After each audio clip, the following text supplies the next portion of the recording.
Shabane. Oh. Shabane. Or is it Shabane? I like that one better. All right. Maybe we'll keep that. Oh, you're already recording. Yeah. All right, that works. Ho, ho, ho. What the fuck you just call me? Fuck you. Oh, man. I know, it's Christmas already. Yeah. I can't believe it. I know. It's about to go to 2020. I know. That's Our insane. tags reset. Hey, thanks for the Christmas gift from you and your wife. No that problem. was awesome. I noticed she got a 2XL long, though. Uh-oh. Yeah. Did she really? Yeah, I think so, because it was long. Well, it sure as hell wasn't for me. It was a Pittsburgh sweatshirt. Fuck yeah. There's only one team. Oh, well, you know, I always like the Philadelphia Eagles. You know that? No, I'm actually into the Colts. Oh, the Colts. Wait, Colts or Colts? Oh. I'm not really sure. Crap. You know what? It's funny because there's one thing I forgot to ask our next guest was about Michael Vick. Oh. When Vick was on the team, but I don't know if they played together or not. That's crazy. Because remember, he had a short little spell. And even, you know what? I need to get my Michael Vick jersey from Pittsburgh, too. Because I got him from Falcons, Philadelphia, and, not, you know, missing the Pittsburgh It'll one. probably be worth something someday. I don't want to say anything bad. Positive. We got to stay positive. No, what I do need to get is my number 58 jersey from Philadelphia Eagles, man. You know? Yeah. Because old boy went to Cincinnati U, and he played from there. So it's exciting, man. I mean, we've been saving this for a back pocket. Now he's an East Coaster. East Coaster? Yeah. Or East Coaster? East Coaster. It's better than being a beer coaster. Yeah. Or a Middle Easterner. Well, Middle Easterners are cool. They're laying it down. Actually, he was a Middle Easterner. Or, yeah. Grew up in Ohio. But he was converted properly. Yeah, well, things got to change and people evolve. That's right. Like Tattooed in the Wild. I mean, their studio, you see that post they put up? Yeah. Another giveaway. It's like giveaway month. Oh, yeah. It's Christmas, man. And they're giving away 30 giveaways in 30 days. I know. I bet you a few of them are going to be some ink. Ooh. Because I'm hoping so. We're going to go down to VA so I can finish my story down there. I might just get a tattoo down there. While we're down there, right? Yeah. I'm going to have to get my ECB tattoo as well. I might have to up it with like the actual, the banner ECB tattoo. Oh, the bow with the riser? Whoa. I think so. You are East Coast Trev, aren't you? Yeah, I guess so. I might have to do East it. Coast riser. Yeah. All right. Game on. I still love that original logo. I know, dude. A lot going on, but it's dope. It was cool. I think the story behind it really is what gets me about the whole thing. You know, it's just something that was both envisioned by both of us collaboratively together. So, man, I'm surprised you squeezed out that word. My tongue got a little twisted. I know. And your boy hooked you up with some Shabine, your favorite. I know, dude. It's back. I know. What'd you think when you saw it on the table? I was just so pumped. I'm like, this shit. I thought maybe that you like smuggled it over the border. I mean, out of the fridge. I know all the tunnels. Yeah, right. So, I was pumped, man. I'm gonna. That's gonna. Which one is it? It's the pink smoothie shop. Yeah, the smoothie and shop. I know Citra. that the Modern Assassin would be pissed about that. Eric Hammond would be pissed about that. There's a lot of Stephen Moeller. There's a lot of people that would be pissed knowing that I have the only 4-pack right now of pink smoothie shop, and I'm gonna enjoy it tomorrow at Christmas. Hell yeah. Yeah, well, Christmas Eve or yeah, whatever. Christmas Eve's tomorrow, but in podcast land it would be tomorrow would be Christmas. So, whatever. And you know what? I might even take a success and shoot a deer tomorrow or today or maybe this morning, depending when you're thinking. I'm a little confused now. All right, anyways. So, you know what I could say is maybe you can drink from Christmas Eve into Christmas Day. Just start drinking at like 11:59. Yeah. No. That's why you can say you drank it on Christmas Eve and Christmas Day. Only one beer. I was thinking since I'm going to hunt in the morning. Did I just swear and say only one beer? Yes, you did. I'm sorry. Oops. I'm sorry. So today being Christmas Eve, when this is going to release, I would be hunting, and hopefully I will have my success beer will be a pink smoothie shop. You know what sucks? What's that? That you don't feel my pain. Because what we cover in the show is the balance. What's your balance? Michelle, I'll be back. What's D-Rock's balance? Yeah, I'm going to go get the kids right now. I'll be home. I'll make sure dinner's ready. I'm going to do the laundry, fold laundry, clean the kitchen, do the dishes. Yes, babe. Yes. Okay, we'll be ready to go. It's hunting season. I told Michelle the other day, actually, I said to her, I said, listen, I said, there's 6 days left in the season. I don't want to hear shit. And then after that, we have January, that's till the end of that month is duck hunting season. Then after that, I said, I'll do whatever you need me to do. But until then, I don't really care because it's hunting season. It's funny. That's my balance. Translation, what he really means is like, please, baby, please, Michelle. I promise. Please, yes, I'll go do something around the house. Actually, something. At this point, she's on my case because she wants me to shoot one more deer for Hamburg. She needs a Hamburg deer. Really? So she knows that we have one more tag left. So she definitely wants me to shoot another deer because I was supposed to go duck hunting this morning, but I heard shit because I was supposed to go deer hunting. You should hunt the hood tomorrow. Ugh. I could definitely get you a meat deer if that's all you want. Yeah. Shit. Because I could put you in my go-to spot. Definitely, I want to say 9 out of 10 times you'll find a deer. I planned that because I would have brought all my gear with me. Dude, 9 out of 10 times, no lie, you'll see a deer. But I can't put you in Fabio's spot. With my luck, Fabio run into that tree. Yeah. It's like, yo, D-Rock just shot the biggest buck. What? Are you sure? No, please, God, no. Yeah. I would actually be happy. But I couldn't do it, though. My heart would sink at first, but I think I'd be super, super happy, man. I couldn't do it, though. I don't think I could. I've been chasing him. This is the 3rd season chasing him. He's going to be on the decline before you know it. Nah. He's a strong deer. He's probably got gray hairs. He is... he is 4 this year. Yep. Because I started chasing when he was 2. Whoa. You're right. He's 4 this year. Yep. So. Yeah. Well, let's shoot down the sponsors, man. Because we have a giveaway. We have 3 winners to announce for the Ethics Archery giveaway. You get a one-time use promo code worth $50 on ethicsarchery.com. Do we have any more giveaways after this? Oh, you never know. Ooh. Mexican always comes up with something from the board. All right. We can come up with something, I think. So, yeah, let's run down the list. This show is brought to you by Elite Archery, the most shootable bow. What bow do you shoot, Trev? I shoot a Hoyt. I'm kidding. I shoot an Elite Synergy. Sorry, Elite. Trev's fired. I'm sorry. I'll find another sound guy. I don't need him. No, you know what? No matter what you shoot, it's quite all right. Use what works. But what we encourage is for you to go out there and take the Elite Challenge. Just pick one up, shoot one. You never know unless you try it. That's right. Trust me, Trev and I have shot a lot of different bows. And before I made the switch, I was on a different bow. And before you shot an Elite, you shot a different bow. Yeah, I did. Yep. So, I mean, we took the Elite Challenge, and now we shoot Elite. So, just try it out. It may work for you. Wild Edge Inc., the leader in mobile hunting. A very, very successful way to mobile hunt. And guess what? Not just mobile hunting. If you like presets, it's the perfect way to set your presets because personally, and Trev, actually, we have presets that we leave a few steps, 4 to 5 in a tree, and we only take, whether it be one stick if it's your preference, or a couple steps, it might be my preference to the preset, so this way people can't gank them on you.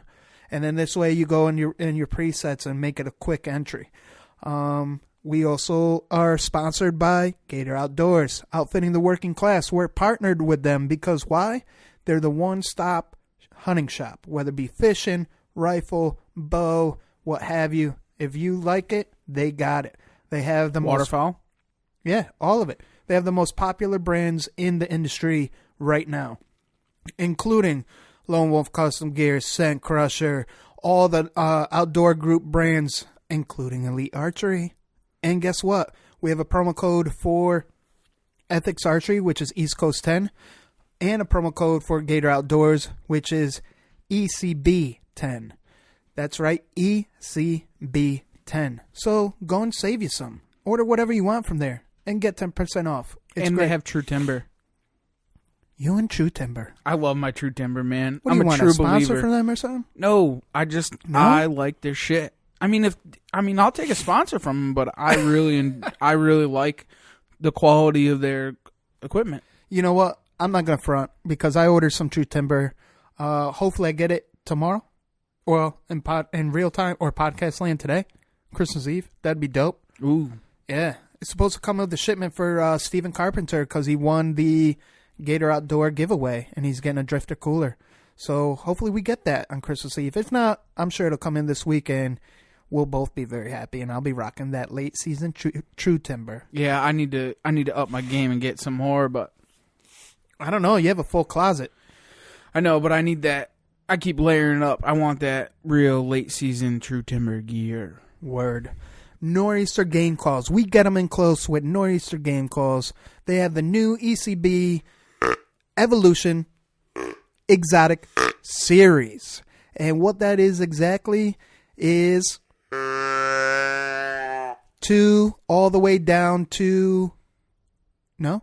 What? Dobleat 2. Oh, Dobleat 2, a ground. I already did the ground, but... All in one call. And what it is, if you want to be big pimping in the woods, that's what you need around your neck. And that's right, the Exotic Series is only $69.99, which is only $20 more than the Evo Series, but guess what the difference is? You stand out from the crowd. $7.50 shipping. Is it? Yeah, yes. Oh, correct. wow. But Mark hooks it up, though. Oh, absolutely. The more you spend with Mark, the more free shit you get. Yeah, like a koozie.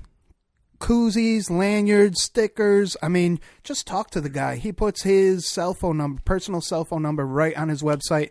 He is the Picasso or the Leonardo da Vinci of the game call world. There's nothing like it. No sounds like it. And definitely it's a work of art. Meaning when you walk into your deer camp, it's a conversation piece. It's dope as fuck. They got pine cones, acorns, fraggrass, wasp nests, honeycombs. I mean... Tree moss. That's what I'm saying. You name it, they have it. They have Trev's bloopers wrapped up in a little mirror. Oh, no, they don't have that yet. No. But know what's really cool about Nor'easter, too, though? They're 3D hunting memories. Ooh. Or 3D memories. Do you like to travel? You know, if you stumble across East Coast Bowhunting Podcast for whatever reason, because we do have a football player talking tonight, and he's a hunter, fisher, angler, outdoorsman. It's a good thing for the balance, the 3D memory block. That's what I'm saying. Or if you fucked up on the balance and you need something to get you into the balance. Get out of the doghouse with a 3D memory. Let's say you find a couple knickknacks that really are sentimental to your significant other, or maybe your kids. What Mark does is a work of art and makes a 3D display memory out of acrylic, and he can laser engrave it. Super inexpensive for something super high quality. So check him out. What's another one that you could think of right off the rip? Oh, who's our last winner for the Death Wish Coffee? Death Wish Coffee, promo code East Coast 10. He just won the On the Go kit. Oh, Steve Mark. Mardick. Yeah. I don't know, Steve. He won the On the Go kit. That's their newest product out right now. Not the newest, but a big shout out to Steve, because Steve, I think he's brought me like €8 this year. I mean, he's just bringing everybody and his brother over to get euros. So you're gonna have to hook him up. And you're gonna have to hook him up because he needs a measure on a 134 and some change. So I know he got his first Pope and Young this year. So you know what? The one thing, like, I am so humbled and proud to be a Pope and Young measure, Boone and Crockett measure, but at the same time, during hunting season, it's tough because my phone's being blown the fuck up, and I feel that sometimes. Welcome to my world. Well, that's what I mean. Like, well, at least you could accept them, throw them in the freezer, and you're good. But the way that I approach my contribution to the outdoors and conservation, it's a little different. And then, I of course have to be that extra different measurer that I like to have them in person. Mm-hmm. And not necessarily have. I mean, it depends. I'll cater to their needs too, if need be. But I like to take my time and measure it maybe 2-3 times because sometimes you get a more consistent score that way. I don't know. That's just my approach. But enough babbling, right? Yeah. I mean, we both contribute. That's it. Not to society, just the hunting. Yeah, not to society at all. We're bad examples of that. So, outright hunting products. The Morph Pro is the last bow hanger that you'll ever buy. And we just did a giveaway for that, right? Yep. Brian Vander Maas. Yeah. Yep. Yeah, Good he old- just... Go ahead. No. It's a good old Brian. Brian. What, you've been buds with him for years? No, we met him in At the Illinois. Yeah, at the shoot. Yeah. The WCB He chilled shoot. with us the whole time. He is cool as fuck. The first time I met him was in Ohio, and he did a really cool display for WCB, a plaque with an antler on it. Really that's cool. right. dude. He was at Ohio. That's right. Yeah, that's actually when he really started. Like, he knew about East Coast, but he really became a good supporter. And it's nice to have that close community. Because he's not from Illinois or Ohio. Where's he from? Ohio. Oh, he is from Ohio. Oh, yeah. Okay, so he's a Middle Easterner. He's a Middle Eastern. He's caught in between. Oh, okay. He's caught in between. But, yeah, so he won the last Morph Pro kit. He's ecstatic. He shout outed. He gave us a private message, right, on the East Coast page. Yep. And he's super stoked to get it in the tree tomorrow to try it out. Another avid shooter. Know what sucks What's that? for us? What? He got the installation kit that we didn't get. The tool, I know. the little handheld screwdriver tool. Oh, I know. I was like, dude, we don't even have this. No. Listen, Harrisburg, let me tell you something right now. I am raiding the More Pro booth. It is on. Oh, yeah, 'cause they are there's going to so be at much Harrisburg. shit that I need. Like I gave up this season my video one for my camera mount. So my second camera, I gave that to Mock. And I know Mark got hooked up with a Morph Pro kit. Yeah, and he has the installation fucking thing. I'm like, Morph Pro. Listen, Jeff Roddenberry's gonna hate me by the end of the Lifetime warranty, just like Nor'easter Game Calls. Yep. Lifetime warranty. Oh, what I forgot to mention is the Evolution series, the Exotic series rather. It has Cape Buffalo and giraffe bone thumb tabs. Yeah, That's insane. Who was that? Who wrote on our Instagram? It has giraffe bone. Oh, Chuck Toffee. He wrote in there. He's like, real giraffe bone. I didn't know that was like something you can get. And I'm like, you think we fuck around? We don't play no games. When we say exotic, we mean exotic. It is exotic. Come on. So 100 Demons. They're still with us. They still back us up. Who they are? The most badass East Coast hardcore music known worldwide. Why do they back us up? Because they're involved with the outdoors. They're outdoors people that support outdoor things. They love music, but guess what? They love to kill shit too. Well, maybe just people, but because don't enter their mosh pit because you will fucking come out with bloody nose or a black eye. But it's just really cool. Check them out at 100demons.com. Encore targets. Self-healing targets to self-heal your pockets. And straight out of Coventry. Or I've been corrected a few times. It's Coventry. It is Coventry, but it sounds weird. Coventry. That's how, if you were an Englishman in the 1940s, that's what you would say. Us normal East Coasterners. Wait. We're normal? Coventry. We're not normal. It's Coventry, not Coventry. Coventry. We aren't Nathan Hale spying on people. It's Coventry, not Coventry. Sorry. A little rant I've always had my whole entire life. Stroll to Coventry. Stroll? What are you, riding your horses in a horse and buggy? Get out of here. It's Coventry. Meyer trail cameras. Who's on your hit list? Who's on your hit list? Oh, that's right. You got him. He's done. He's done. Next. Check them out, though. They're going to be at the Iowa Deer Classic. I can't wait to shake Scott's hand again and get him on the show again. He's a jack dude, so I'm a little scared of him. Don't beat me up. Tree Thrasher. Imitate the wild. Use promo code EastCoast15. That's right. 15% off a very inexpensive item that helps you paint the picture. So if you have your ECB Evolution Exotic series around your neck and you have your Tree Thrasher in your hand, guess what? You're the fucking deer in the woods. And you'll have better success.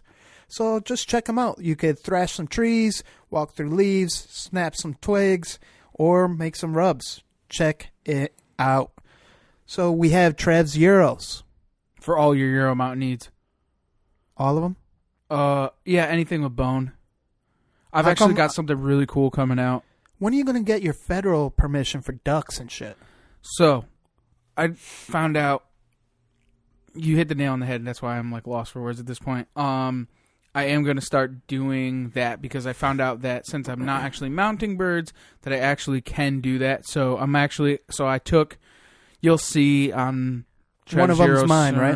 CERN. What? One of them's mine because I've been asking forever. Yeah, I got a couple extra. Good. I'm gonna have a bunch of them.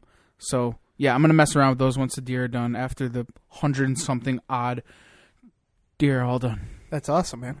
That's awesome. I can't wait. You know, that's something I always wanted, and you don't see a lot either. No, I got a couple different ideas. We're gonna go above and beyond as we always do, and we're gonna do something a little bit different. So we'll have something nice and cool with those. So fuck yeah, can't wait. It's gonna be great. Yep. Scranton Motors and Scranton Power Sports. Wow, they do so much for the podcast, getting us where we need to go all the time. Whether it be a hunt in the woods, a hunt out of state, a trade show out of state. Guess what? Even our personal vehicles. Ryan the porn star bought his truck from Scranton Motors. Mm-hmm. That's crazy, right? Yep. And he's still at Grinder Studio again, huh? That's it, man. He just kind of leaned that way. Yep. Well, it's okay, I guess. Whatever your preference is. Why are you laughing? I'm not. Yeah, you are. Nope. No laughing. Not anymore. You're holding it back. There it is. There it is. So Scranton Motors. Well, what do you have to say about Scranton Motors, man? They're the best in the business, man. There's nobody better than them. You know, I always say this. It's a family-owned, family-operated business, and you get taken care of like family when you go there, man. I had our fleet trucks are all from there, from our family construction company, and I'll tell you what, man. It's a plow truck had gone down in the middle of the winter, and not even an hour later, I was back plowing and in a different truck. So that's dope. And you know what? Wild Edge Inc. can attest for it. Boneyard, you know, sponsors take care of other sponsors. The podcast tries to connect and network. Sponsors take care of other ones. And guess what? Boneyard bought a Scranton Motors truck. That's it. And the one time that he had to get a recall done, guess what? They came to his premises, dropped off a truck that he could use. Meanwhile, of course, a newer one, because they always try to get you that way. Of course. And then they took the one that he had and took care of him completely. So it's really nice. And you know what he did is reciprocated by hooking Caddy Cowboy up with some steps, you know, as a thank you. You know, it's. I think he got a shirt too, the bastard. Really? I we think don't so. even have a shirt. I know. We're too chubby for their size. That's it. Yeah. Yeah, they didn't have any in our size. Yeah, if you look at Boneyard, you remember would understand they had a fleece vest. And we're like, yeah, what are we gonna do with that? Yeah. And I look over and D-Rock's wearing a vest. I'm taking the Larry McCoy approach. Okay, is that what it is? It looks good, right? I like it. Yeah, it matches. Yeah. Yeah. Matches your new hat. The hat is dope. It is. Talk about them, man, because these cryptic East Coast hats with glow-in-the-dark. Yeah. Oh, my God. They're dope, man. They're definitely badass, man. The pictures do them no justice, but so we've already sold out of our second order. We have another order just arrived today. Sweet. So they're going to the embroiderer probably right after the holidays. Didn't you get two orders from Mexico today? 2 orders from Mexico. Yeah, actually I did. Isn't that think. Crazy? Yeah. So I'm going to have to ship those things to Mexico. That's insane, though. Seriously. Yeah, no, really cool. That's awesome. Yeah. Did you really live in Mexico? Yeah. Seriously? Texas, Mexico, yeah. Oh, yeah, okay. Yeah, he travels back and forth. Oh, no shit. I didn't even know that. He's the fucking man. I didn't even know what I got myself into. Yeah, I should have charged him double for shipping then, I guess. No, you told him 28. You told him 28. He's like, okay, I got 28 pesos. Yeah, exactly. It translates to like maybe $5. Now, you didn't say dollars. You said 28. See, that's the problem with dealing with you people. You people? Damn, you're racist. Pinche way. Fucking gringo. I'm just playing. I know. Oh, man. But yeah, no, they're definitely badass. And if anybody wants one, please feel free to reach out to us, either on the East Coast page, East Coast Instagram, or personally my personal Facebook page. And all my notifications are off, but I always reply to instant messages or private messages, and I'll guide you in the right direction because East Coast Trev is in charge of the ECB store. So he's the man that you really want to talk to if you trust a hillbilly to handle your money. But if you want a hat and you don't know how to get a hold of Trev, hit me up and I'll guide you in the right direction. Absolutely. Because these hats are dope, and Trev just hooked me up for Christmas. And we're going to have something coming out too. I'm looking at a different camo pattern for next hunting season. Maybe our own old-fashioned kill cap, I think, is what we're going to go with. Yeah. Old school camo. Instead of a kill cap, I want to come out with something extreme. And Like a slaughter cap? Yes, a Slayer cap. A Slayer cap. Yeah. Yeah. That's what we'll Beast call Coast it. cap. A Beast Coast Slayer hat. Yeah. I got some ideas. Hell yeah. It's turning. All right. I see him turning. So yeah, Scranton Motors, Scranton Power Sports, can't wait till we're in the sea with them. I'll always say it. Yeah, Because they have right. everything except that. I agree. So, I don't know. We're all evolving. Maybe they should evolve to the sea. Yep. We'll have to see. The Hunter Site. The online journal for the hunter. If you want to keep track of everything that you are seeing in the woods, I mean, it gets so detailed. And we haven't really talked about the Hunter Site so much the last few episodes. Why? Because we've been busy killing, slaying, and playing. Playing and slaying. Slaying and playing or playing and slaying? We've been doing all the above. And you know what? Bryce Stone out of Texas supports East Coast. You want to know why? Because East Coast is where it's at. If you want to be the hardcore hunting house or part of it, the Hunter Site will get you there. You'll be able to track your food plots, your terrain, topo maps, trail cam sightings. So this way you could pattern your deer before rut hits. And now in late season tactics, guess what? Now more than ever is where you need your journal. So this way you can backtrack to maybe older patterns or remember where that food source is, because food source is key. It's what we're learning. It's been a redundant thing, right? And in the beginning of the season, it's food source. And then you soon to have shed hunting season. I mean, you're in the woods the most. I mean, that's when your scouting really starts. That's the start to day one for the 2020 season is when you're shed hunting, man. See those runs, those trails, those old scrapes, those in the rutting areas. That's when you find them, man, because now you're in your tree stand, so you're not out scouting and finding where those rut is. And when it comes shed season, that's when you're finding all those rutting areas, and the Hunter Site becomes the most important at that time. Great. Yep. That was really good, Trev. Thanks. And, of course, don't forget to support our boys out Midwest, WCB, Working Class Bowhunter. Go on their website, check out their swag. They got really cool swag out there. And you can use our promo code ECB and save you some. So, I mean, we're all over the place. And we need to unite for the greater good from east to west. And we have yet to connect to a West Coast hunting podcast out there. Reach out to us. If you want to be a bow hunting podcast, that you want to start something up and you're for the greater good, start it up. We encourage that. Why? Because numbers win, and we do it. East Coast. That was very fluid. You're on point, man. Dude, you need to not drink more often, Trev. I haven't drank in 5 months. I'm doing no. Right. Yeah? No. It's Incorrect. Gotta be. Incorrect. All right. I've definitely drank, but it's been a week. It has been a week. I had one drink. Was it one? I thought you had two that night. No, I had one drink. It was one, right? So it's been like, I've just been it was on my one game, strong man. That's drink, all. though. Yeah, you're right. See? I guess. Well, you have been behaving, though, is what you're trying to say. I'm going to get on the shebeen, and then New Year resolutions come out, and then that's it, man. My New Year's resolution is to not be as chubby as I am. Mine's going the same way, man. Just purifying myself and just getting back to the goody good. Yeah, you know what? That's good, man, because we should really focus and hone in on what we want to accomplish out of our hunts for 2020. Yeah, I've definitely changed my lifestyle and everything just for my hunting, and so. And for the podcast. That's it, for sure. We're both on point, and I'm loving it. You can catch us at ATA, Mohegan Sun Arena or Casino, the Harrisburg Show, the Iowa Deer Classic, and we will make an appearance at the Ohio Deer Classic. Or is it Deer Classic or Ohio Show? One of those.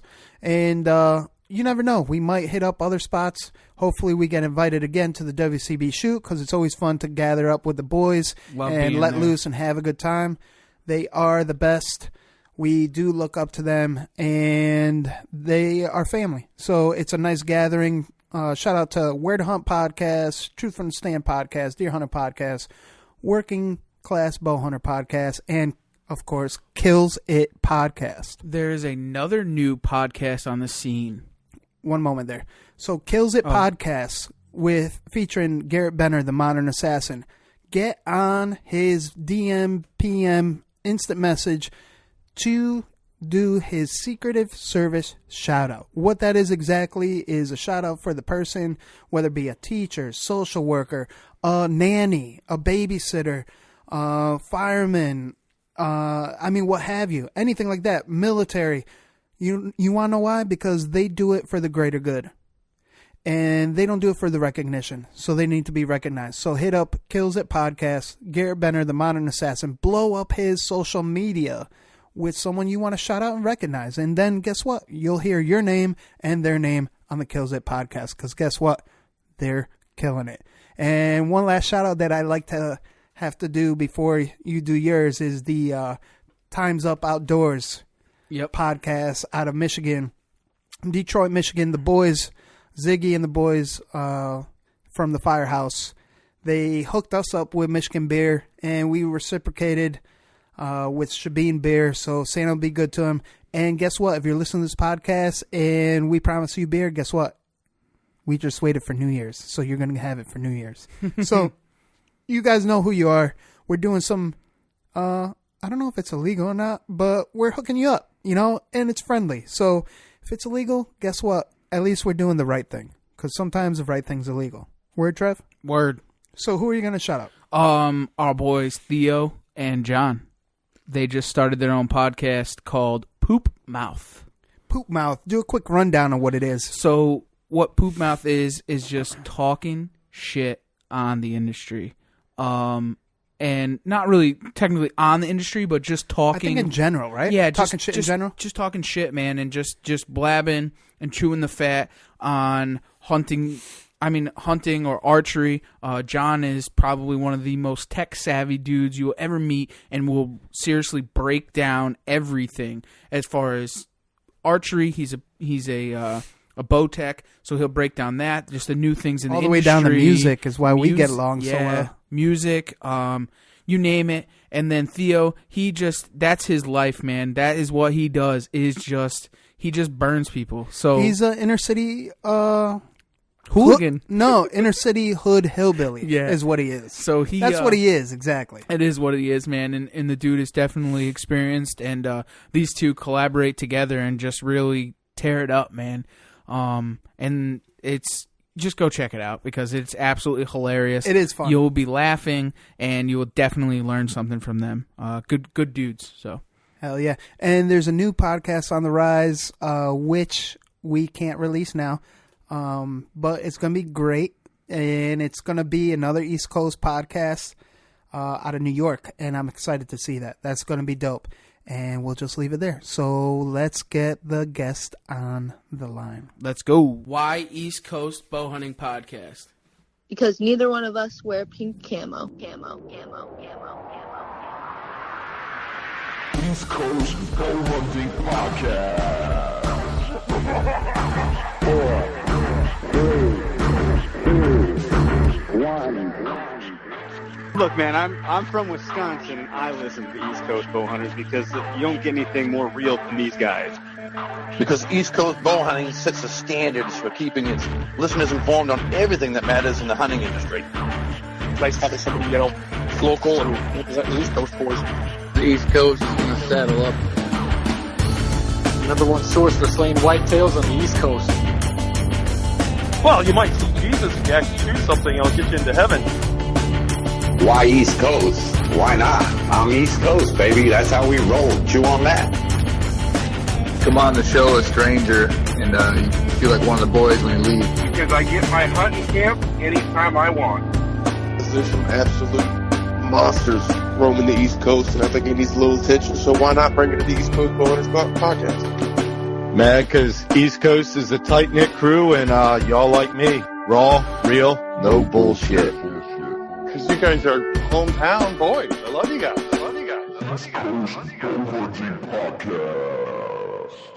This is Kurt Geyer with Working Class Bowhunter, and East Coast Bowhunting Podcast is the only hunting podcast I'll tune into.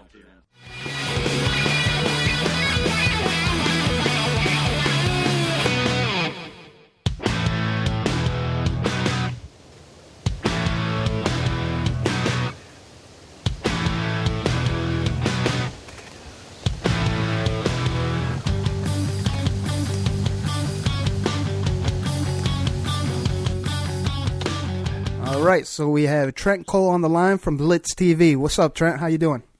Oh, pretty good, man. Just still, saying, just trying to finish out this hunting season, man. And it's been a great year for me and the Blitz crew so far. And just glad to get a chance to hook up with you guys and talk a little hunting. Hell yeah, man! It's been a long time coming, and you're definitely whacking them and stacking them. This year, so you have a stellar year for sure, man. It's exciting to watch, Yeah, man. It's just I had a good year last year, and then this year is I've had a stellar year, like you said, and and like I said, we have a little bit more time left to go, and I'm still pushing hard right now. And like I said, I've been to a few states, and I've connected on some great whitetails, and hooked up with some, and made some friends, and hooked up with some good people. Hell yeah, that's what I love about the outdoor, is specifically the hunting community. It's just definitely brings people together, and I feel like now that we're in the podcast realm, it makes that unity a little bit stronger. So it's pretty cool, man. So for our listeners that might not know necessarily who you are, if they're living under a rock or I don't know what's wrong with them, let's kick it off right, man. Tell us who you are, where you're from, and where we can find you. Well, everybody knows I'm Trent Cole. 10 years with the Philadelphia Eagles, 2 years with the Colts, and now I'm retired, and I am a full-time farmer, and I run a full-time production company, which is BlitzTV is our show, which we're on national television on Sportsman Channel, Sportsman's Canada, and Hunt Channel, and we put out some great content. We represent the East Coast as hard as we can. We believe there's great hunting over here that we want to put out to the United States and show everybody how good it is over here and how great the hunting fishing is. Everybody talks about the big bucks out in the Midwest, but we get a few here and there, but it's always that's why we do this. It's just to show show people how show people our success and see if people can take our success and add it to what they do out in the field. Yeah, man, and it's pretty dope to see because Trev and I, that was our mission initially, and that's why we did name it East Coast Bowhunting Podcast, because you always do hear all about the West and Midwest and not so much here in the East Coast. And even, one of my other people I look up to is Ranella. He even started dipping a little East Coast hunting. And even one of our other boys, Pigman out of Texas, he travels to the East Coast to hunt some pigs and gators too. So, there's got to be something to the East Coast that's attracting these big names, And then it is. There's a lot of hunting here, man. Not just from deer hunting to waterfowl to bears. We have the largest bears probably in the United States here. And from what I know, we do have the largest bears in the United States in North America here on the East Coast. And like I said, it's coming from Southern Ohio, small country town, and coming to the East Coast and coming to play for the Philadelphia Eagles. And I found my way and settled in the state of New Jersey. People always tell me how small the deer were here, but when I got in and got the hunting, man, I found out to not be true, and I've seen some really, really, really big deer here, and I've managed to take some great deer myself, year after year, on my farms and stuff. And of course, I forgot to tell you guys, I am a full-time. I don't know if I mentioned I'm a full-time farmer. Right. You know what I'm saying? So, it's like I said, it's been a great year. Just hunting the East Coast right now, and just looking forward a lot more to it. Hell yeah! So, go ahead, Trev. Oh no! So, what kind of farming do you do? Well, I run a grain operation. I have I do soybean, corn, and I do wheat and rye, and also I do hay and straw. So I do different commodities here on the East Coast. I mean, it's it's different for me when I first got here because I'm used to dark soil, dark rich soil. When I come here, you're on light sandy soil here, and in the mineral, there's a lot more minerals in the soil out in the Midwest. Come from that, but it's been a great time farming here because the water drains well because of sandy soil. Right, exactly. And that's actually some truth right there, man. You really kind of dropped some knowledge there because that's one thing a lot of farmers, maybe Midwest or out west, may not know necessarily. So that's actually a good tip on just an observation of what you do day by day, man. Yeah, it's just like I said. I'm everybody knows I'm an athlete. I'm a former athlete, and I'm a very competitive type person. So everything I do, I'm doing 110%. So I'm all in anything I do.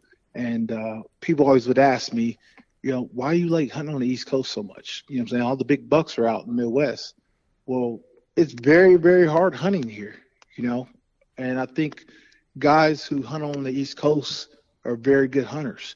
Because, I hear from a lot of outfitters, I hear from people that when people come from the East Coast to hunt the Midwest, they say them guys hunt hard and they hunt and they're really good at what they do because you guys, I know it's hard. There's a lot of pressure in different areas and these deer are smart and it's hard to hunt them. You can't be slipping up and you can be very disciplined about what you do. Exactly, man. I couldn't put it better myself, man. And specifically just that, it's cool to know that you're out of New Jersey because we have good friends in New Jersey too, and from the few pictures you sent me and what I've been seeing our boys sending us, it's like, damn, maybe we should be hunting New Jersey too. So it's like, I mean, they're out there. I don't want to give out all the secrets, but I mean, yeah, it seems like that whole armpit from like Delaware, New Jersey, all the way up to kind of Massachusetts, Cape Cod area, it's like flooded. With big a boys. lot of big deer's been. I mean, every year I see I'm seeing a big change in the size of the bucks that are being harvested all the way up the coast. Did you see more that this year there was a lot more bigger bucks taken than in the past couple of years? Yes, and I'm gonna give you my what I've seen on that, and what I heard and seen is what I've seen. I've seen a lot of big bucks getting harvested out of the state of Pennsylvania. A lot of big bucks, and then also what got me over the years, I was surprised about Carolina. You know what I'm saying? North South Carolina, they're starting to kill some really good bucks. Yeah, man. Yeah, but I'm not gonna leave out Maryland, Delaware, and Maryland. I mean, that's like the little Midwest to me. You know what I mean? The deer I've seen down there, man. It is. You can hunt a lot of species in those two little states, man. It's crazy. I mean, there's a lot. It's like saying when they call it the sportsman's paradise, man. It's the sportsman's paradise over here. Hell yeah. I mean, it's you could, man, from hunting to fishing, man. I tell you, I mean, there's a lot of hunting that goes on over here, and it's just like I said. That's why I resided over here because I just love hunting the East Coast, man. It's just it's not easy. It's very hard to hunt here. It's very hard to take. You know what I'm saying, harvest some of the bucks I've taken. It's just being very disciplined of what I've done. I mean, what I do and how I prep and, prep all the way up to the fall. Exactly. You ever do any bow fishing at all?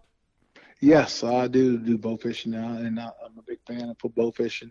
And my goal is to do a little bit more bow fishing coming up here this spring and fall. I mean, spring and summer. So I'm going to get into that, but like I said, I don't know if I'm able to get out there and do too much of it because I am into bass fishing and I do fish the tournaments. I do fish bass tournaments. Nice. And I'm heavily into that around that time and turkey hunting. But like I said, I want to get out more and do a lot more bow fishing. Hey man, you're really close to a few friends of ours that are heavy into bow fishing. Actually, I think you do know them because you guys might have been communicating here and there with Garrett Benner, the Modern Assassin out of Maryland. And yeah, I've heard of him over there. I've heard of him. Yeah, man. That's our right hand man there. He's part of the East Coast team too, and Okay. And I've heard of him. And also, like I said, I get out my boat, man. I have I got a fish rigged up for bow fishing. I just got to get out. Nice. That's why I said I rigged it up this year, and hopefully I'm gonna be on the water, coming shooting carp and hell yeah, there it's legally to shoot. Man, if you want to go on a tank of a boat too, our other boy Nick Mathers from Working Class Outdoorsman out of Maryland. I mean, they're both connected together and run the operation together. So all you really need is yourself, and you just show up. I gotta get hooked up with him, man. They're good people. Working Class Bow Hunter, good people, man. I gotta get hooked up with them. I see them on social media, and they're very supportive of BlitzTV. Oh and, yeah, for sure, them too. And we try to support them when we can. But like I said, they're good. They seem like good people. Yeah, and, without a doubt. And I gotta get hooked up with them. For sure.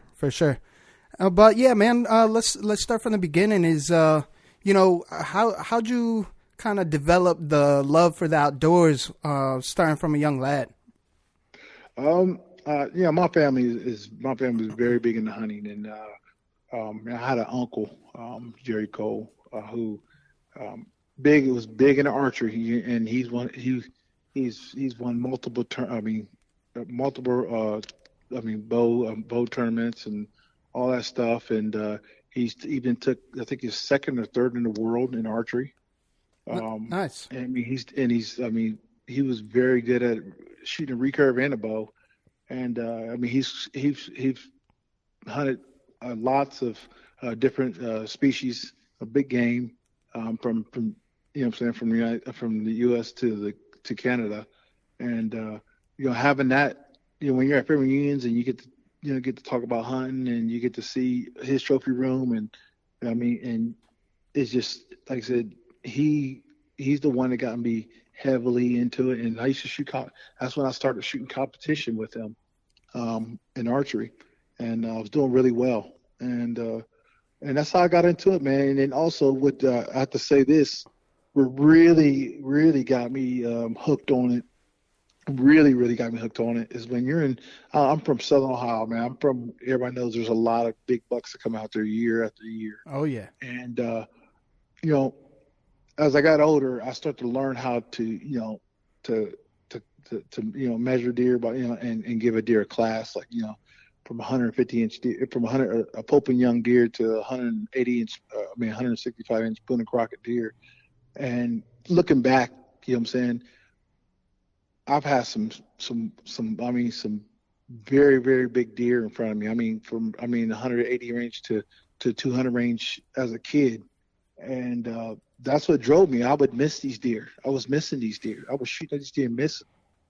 And because I didn't have the right, my equipment wasn't that good. When I didn't have the money to afford the high end equipment, so my stuff was always breaking all the time, and I was always I got shook up, I got buck fever and missed. But I had some very large deer in front of me after just looking back, and as I got more knowledge as I got older and stuff, and I learned from my experiences and stuff. And when that Beatty buck got killed in 2000, that was like, I'm from that town. I'm from Xenia, Ohio. You know what I'm saying? So Beatty buck got killed there, and I'm talking about that was like the biggest thing ever. It was a world record. Yeah. And archer kill. And that was it, man. That's what I think that set the whole industry off right there. That buck right there set the whole industry off.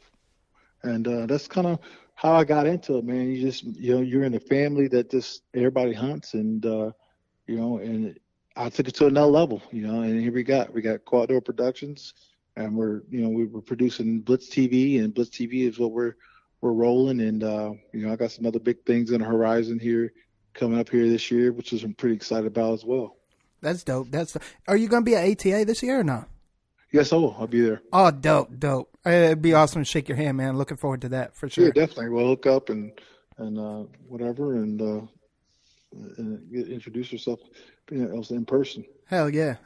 Looking forward to that for sure. So, you're already outdoors, in love with outdoors, in love with archery, and then we all share another love, but taking it to the next level, like you were saying. You got to experience the the All-American dream for a football player, man. So what? I mean, you're from Ohio, so obviously you went to high school there. What college you end up attending?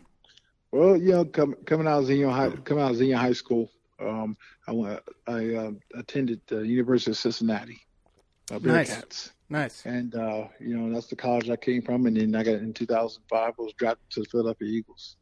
Sweet. And from there, that's where 2005 is when the chapter to the NFL, the American Dream, started right there. And I don't regret nothing that I've been through or had to go through or whatever. And I'm satisfied wherever I went, and I wouldn't change for nothing. So what were you thinking when you got drafted to NFL? Like, I mean, shit, that must have been an experience in itself, like getting the call and shit. Yeah, I mean, it's like I was one. I'd say this. I was one of them guys that come from a small town, always out in the country, always out in the outdoors, always hunting and fishing, and I was one of the guys that I was very talented. I was a very athletic person. And never really looked at the future like, hey, I want to be in the NFL. You know what I'm saying? I never looked at it like that because I had hunting on my mind, man. I had the outdoors. I couldn't wait to go hunt and fish. So that was my mind, Yeah. I worked to hunt and fish. Yeah. When I was young, I was working to hunt and fish. And that was the real dream to me. Right. And the football thing came up, so you're very good. Oh man, you can make it to you're gonna go to the NFL. I've been hearing this in high school. Right. And you're gonna do it. You're gonna be really good. And here comes 2005. I'm getting drafted to the Philadelphia Eagles, man. And it's like I said, it was a roller coaster. I mean, I met a lot of people and friends, and like I said, it's just it was a lot of fun. Game day was just a lot of fun. Hell yeah, man. And it's nice to see that, because there's a lot of professional athletes that are heavily involved with outdoors like that. I mean, I'm not going to name them off, but I could definitely name 10 right off the rip, that are heavily involved, whether it be football, baseball, basketball, and they love to hunt and fish too. So yeah, there's a lot of people don't know about in the NFL that actually hunt and fish. Some people don't put it out there, but that's their thing when off season, and during the season if they can. There is a lot of football, football players that do hunt and fish, and well as in other sports as well. But then there's a lot of guys that put it out there, and some guys don't. But me, I never cared. I love what I do, and very proud of where I come from. Very proud of what I do and represent, and very proud of representing the outdoor industry, and like I said, you don't see too many, you don't see too many African Americans in the hunting industry, but maybe hopefully I put my stamp there to change that, that it's all right. There's no cut the stereotype out. There's no such thing as a stereotype to me. Exactly. Just, if you want to come out and cross that line and enjoy the outdoors, come enjoy the outdoors. It's for everybody. Exactly, man. Exactly. Yeah. And the way you and your team display is perfect. And again, I want to kind of circle right back to BlitzTV. Like, how did that come about? Because obviously you have the passion for it. You have the background or like the following, so to speak, and people know of you. And now all of a sudden you're putting it on blast. Like you were saying earlier, not all the athletes like to put it out there, but the approach that you bring, you're putting it on blast in a positive way to make sure that people know that it's okay. And I mean, you have some pretty big names backing you up too in the outdoor industry. So like, how did that come about? Because you weren't just in the woods one day and it ain't like football. Like you had someone scouting, you'd be like, oh, let's pick him up for our team. You know what I mean? Like how did that come about? There's a lot of things come with it. With BlitzTV. I mean, if you're gonna do a show, man, you got to be straight off the box. You got to do it, and you got to be classy about what you do. You know what I'm saying? You're representing a company. You're representing different companies out there that's supporting you, and you got to be a representative of not just of the people that you're supporting. You know what I'm saying? If your sponsors, you got to be a representative of just people in general. You know what I'm saying? You are.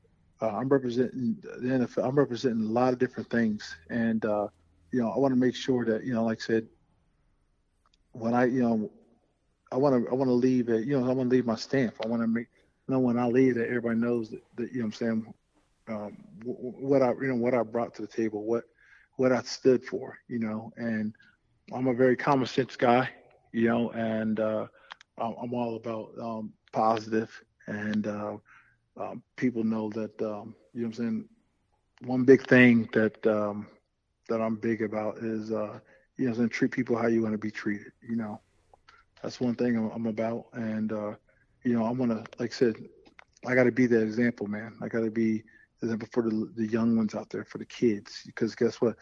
The kids, people know that the kids are our future, and we got to be good examples, And like I said, I'm representing BlitzTV. I'm representing the sponsors that I have, Cabela's, Bass Pro Shop. Great supporters, GSM, Outdoors.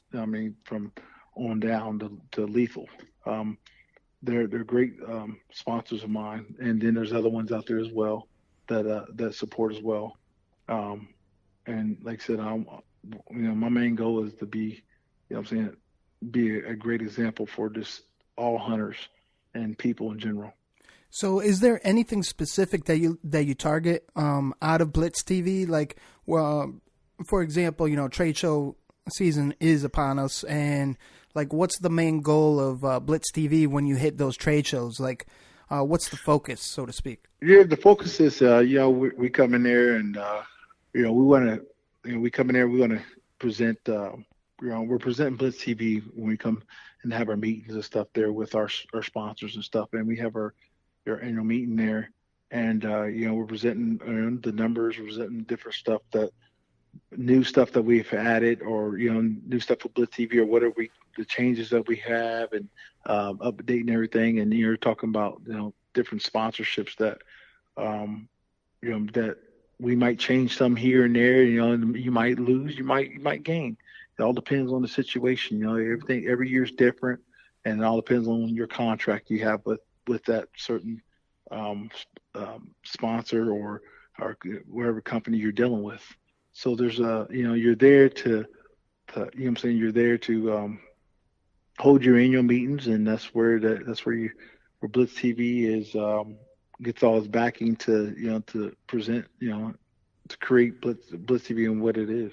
That's pretty dope, man, and it's nice that you mentioned that, because it is true. As year by year things change, and we were talking a little bit about this off the air. Is the deeper you get into it, the more you see like who's real, who's not, who's in it for the greater good, who you really want to end up working with, and it's nice to kind of fine tune that the deeper you get into it. There's some bad and there's some good in it, just like any other industry. I've seen the bad and I've seen the good, and there's a lot of bad, there's a lot of good out there, and you just kind of have to maneuver, amongst and keep your ear open and always be listening, and there shouldn't be really nobody that should not like you, and that's what I'm a big believer in, and you shouldn't do nothing for nobody not to like you. Right. And all you got to do is just, you got to, if some people ask like, oh, how can I start a show? Well, it's very hard to in this industry to start a show, but you can do it. You know what I'm saying? You can do it, but you have to, there's a lot of different things that come with it. You know what I'm saying? You have to work to get, there's levels to it. You gotta put in the work to do it. You know what I'm saying? You got to put out the content, and you have to get it done. You know what I'm saying? There's a lot of, that's where the bad comes in, where people just want a handout. People want to just stomp on other people just to try to put their name out there, and that's what makes the industry bad. That's what makes the bad side of the industry. It's just people who want to just they want to cut somebody else because they don't want to work to get what they want. You know what? I'm glad you bring that up, because that's probably the biggest thing that I've noticed. The deeper you get in it, because you definitely, there's no comparison on what you do and what we do, but in our realm, you definitely start to see who's all about necessarily maybe the money or the love or likes or what have you. You know what I mean? Mm-hmm. It's just you really start to hone in on who's in it for you or trying to help you out. get to the I get next level. stereotypes. There's just stereotypes out there. People stereotype me. Oh, he's a football player, and he you know what I'm saying. Oh, he's got money. We don't need to sponsor him, or you know what I'm saying, or stuff like that. They don't understand that. And I'll put this out there, and I'll say this to you guys, like, hey, I'm gonna tell you like this. I run a business. There's people that have they make their livelihoods off this. So at the end of the day, the only way this to run is it has to be ran like a business for BlitzTV even to keep moving forward. You know what I'm saying? And you see a lot of people, you get a lot of people that have some stereotypes in their head, and I see it. I catch on to it. Right. You know what I'm saying? Yeah. And I'm like, guys, I was like, hey, I could, you're looking at my pocket. I'm running a company here. You know what I'm saying? Let's be professional about this. For sure. You know what I'm saying? We got to be professional about this. You know what I'm saying? There's other people, not just me. There's a ton of other people. When you think all these other big companies out here are, you know what I'm saying? They're doing shows. It's like, so you can't treat me like that. And you know what I'm saying? And it's unfair. You know, it's very unfair. I run a company just like anybody else, you know. And you know what? You're right. You're 100% correct. And then to, mix all that, all your passions and your love and the business and the hard work. How do you balance your life? Because you're a family man, and that's huge to you. It's obvious, in the content that you put out. So, I mean, we both have little ones too. It's like we have to think about them. Like you said, kids are the future. So how do you balance all that? So it is, like I said, man, the Blitz TV, this is my livelihood. This is what I do now. I'm a former football player that's had, I broke records. I've done some great things in the NFL, and I am a former NFL player. But like I said, when it comes to, this is me and my livelihood now. There's a balance in it. You got to have a balance in there. You know what I'm saying? In this, hunting's always going to be there. You got to take care of business, or business will take care of you.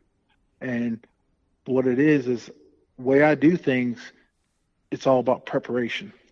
Man, everything, it's timing and preparation. You know what I'm saying? Everything's not going to be always on time, but you want to get as close as being on time as you want it to be. And that's come from doing stuff in the off season. Just you're preparing for the fall. Just like I was in football, I was working out. I was doing all kind of different things to get ready for for the summer, going into camp and get ready for the fall. So it's just like when I in the outdoor industry, doing a television show, doing production stuff, I got to prep. And like I said, this ordeal it's a 365 days of the year ordeal when you're doing production and doing a television show, because it's content. You got social media out there, and you got to keep putting content out and stuff and everything. So, and at the same time, you're getting ready for the fall. So I'm going out there doing stuff on my farms, and and people want to know, I do a lot of stuff myself. Most of my stuff, 99% of stuff, I do it myself. I prep my farms myself, and I do all my management myself. Being a farmer keeps me close to everything. So being a farmer, I'm right there. I'm planning while I'm on that tractor turning dirt. I'm planning when I'm in that tractor. I'm sitting there planning. I'm looking at a corner saying, okay, that looks like a corner. I might change up something this year. I've seen a lot of deer coming out of the corner. So I'm over brainstorming in the tractor when I'm farming. It's on every farm. I'm brainstorming. So it's a lot of preparation in it, so you can keep that balance between the family and your job. That makes sense, man. That makes sense. And I could totally picture you. Painted a real good picture right there. Like I visualize myself doing the same thing, just the way you tell it, man. And maybe even switching up the crops, like you said, because you've noticed the deer coming out in a certain area gives you more opportunity to spend time with your family and more success when you're out in the woods. Yeah, so the conclusion is success. You know what I'm saying? I want the closest thing I can get to being successful, so I can keep that balance. Right. You know what I'm saying? So I can everything's time where I can be with my family, go out there, make a show. You know what I'm saying? Make sure I do it right, educating the people. About where I'm at, how I'm hunting, what I'm using, and put one in the can and go back to my family. That's dope, man. That's dope. Yeah. So, I mean, shit, what better time to really kick into your 2019 deer season, man? Like, if you want to start from wherever you want to start from, because you had a hell of a year and it's still going, And if you want to kind of bleed into maybe late season tactics, I mean, that'd be great because you're putting down some monsters, man.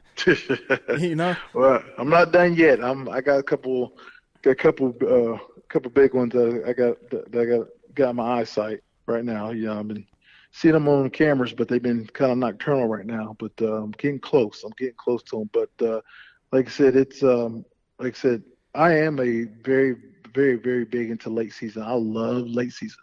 You know, coming from Ohio, man, I love late season. I can just talk about the years of Ohio and just coming to the East Coast, and it just seems like I see all the big deer. I see a lot of the big deer in the early part of a lot of the hunting season. Then you catch, if you're lucky enough to catch them in a rut, you know what I mean? Because you don't know where they're going to be on the rut. They could be all over the place. They're not on pattern during the rut, you know. And that's not my least favorite time to hunt.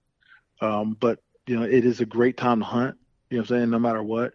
But when it comes to early and late season, man, that's what I love, because when it comes to late season, it's cold. These deer are on the food sources, and you're going to find me close to the food source. You're going to find me either I'm going to be on the food source or I'm going to be close to the food source. I'm going to be, if I get onto a deer that's getting nocturnal, I'm going to backtrack that. I'm going to backtrack that deer. I'm going to start, you know what I'm saying, start moving back away from the food source, catching, coming on the path, coming to the food source. So I'm going to catch the funnel going to the food source. So I'm going to have to backtrack him if I'm getting nighttime pictures of it.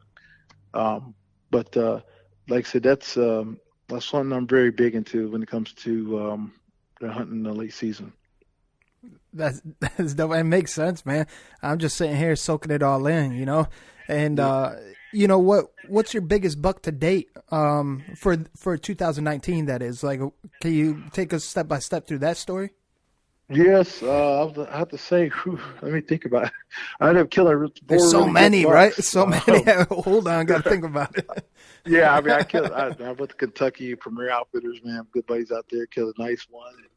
Ohio, I was very proud to kill a nice buck there after all the events I've had over the past year of missing and not finding the bucks I shot. And I was that might have been very, very proud moment right there. I mean, very, very one of the proudest moments ever. To be able to connect on a good buck with a bow on my farm there in Ohio. But I have to say, Illinois knocked it out of the park for me here. Just the last couple of weeks here, around like December 11th. I knocked down a really good one in a buck that was in the 160s. Probably been my first booner if he didn't break off one of his tines. It would be my first booner ever. And actually it was pretty crazy because I got to Illinois and we did some scouting, you know, and it's a buddy of mine named Bruce from I think it's Timber Tall Outfitters out of Illinois. And he told me he wanted me to get out and just invite me out to hunt, and he showed me some farms that, hey, you know what I'm saying, that I can go hunt. And he said, have at it. And, you know, we decided to go throw some stands up, did some scouting, throw some stands up, and got in there one afternoon, seen a couple of does and a buck, and a small buck, and then we got into one of our sets in the morning, and what do you know? It's late December. I'm not used to using calls because, you know, East Coast, around this time, these deer run from calls. And I made a couple doe bleats and grunts and had two small bucks come down off of a ridge, come down a holler. And there weren't shooters. And then when they passed through, I decided to make some tinning grunts, big, long tinning grunts. You know what I'm saying? So they're like very long, 5 second, 6 second grunt. The long, continuous grunt. And then a couple burps at the end of it, you know, just grunting. And I did a couple doe bleats, and that was it. You know, because what made me do that is because, you know, I caught in them two other bucks. And what do you know? Here it comes. I mean, my biggest deer to date comes walking down the hill, come right to us. Where you thought that sound came from? All bristled up, and I connected with him, and he didn't go more than 20 yards. Damn. How far was he when you shot him? You there? No, I didn't hear you. My bad. I just got sitting on my street. Sorry about that. No, you're good. You're good. How far was he when you shot him? No, he's about I'll say 30 yards. Nice. About 30 yards. Sorry about that. I got a code and stuff, but no, you're good. I'm getting over this code and stuff, but yeah, he's about 30 yards, and he didn't go no more. He probably went about 20 yards and folded over. Nice. So, what kind of setup you running? You mind breaking down your setup? The setup I'm using, as far as when it comes to using stands. The bow, the bow, arrow, broadhead. Oh yes, I was using a Raven. Using a Raven R. I'm not sponsored by them, but I was using a R20. I think it's R29, R26. I think it is. Yep. And I was always interested in using them bows, and I finally got me a Raven because you hear about a lot about it, and it's a crossbow, and I usually don't hunt with a crossbow, but I started using the crossbow. I like to hunt with different things: recurve, bow. The regular compound bow and crossbow. So I try to use everything every year, practice with everything, and it blew right through that buck. It was. They're very accurate bows, I have to say, and that's. It's pretty much what it was. I let him have it. Nice, man. I know you're stoked to see him pile up too. You know what I mean? Yeah. It's nice when they don't run too far and you actually get to see them pile up. It's just something else, man. But first, I got to say this though. It was kind of funny because I said as soon as the shot, I was like, I think I missed. I remember saying to my cameraman, I was like, I think I missed, and I was like, he's a man. He said that was a good buck. I said, how's a decent buck? It was a decent buck. And that's what I said first because the reason is I knew he was a shooter, but you know what I'm saying? You can remember, I knew he was a shooter. I had 2 tags to fill when I was there. I was hunting 3 days of bow and 3 days of muzzleloader. And I knew he's a shooter. So, when a deer comes in, when I have a deer coming in range, I think, I'm just doing the television stuff in there. I've disciplined myself and prepping myself to, hey, my main focus here is to put one through the vitals. You know what I'm saying? I'm aiming for the vitals, and I'm going to put it on vitals, and I'm going to be, just trying to focus myself and get myself ready when he does come into the range. So I wasn't paying attention to the rack, but it was kind of funny. Like I said, he says, I was like, I think I missed. He said, no, you didn't. He goes, no, you didn't. He said, you blew right through that thing. And then when I said it was decent, he goes, what? He says, decent. He said, that's a big buck.